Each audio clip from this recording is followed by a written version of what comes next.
شنقريحة يا إخوان يشن علينا هجوم على المناطق العازلة.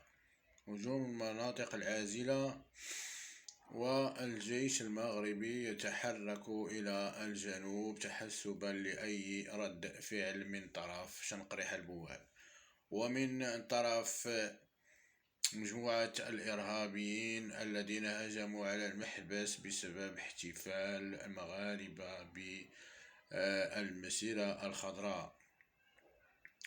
طبول الحرب الجزائر تشن علينا حربا بالوكالة يا إخوان. الأمر على شفا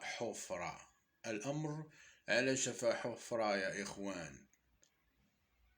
المسألة ليست سهلة، الأمور تتشنج، والمسألة حرب ليست إلا وقت فقط. الرد سوف يكون على السريع. المغرب سيرد على بنو قريظة، يرد عليهم وسيبندرهم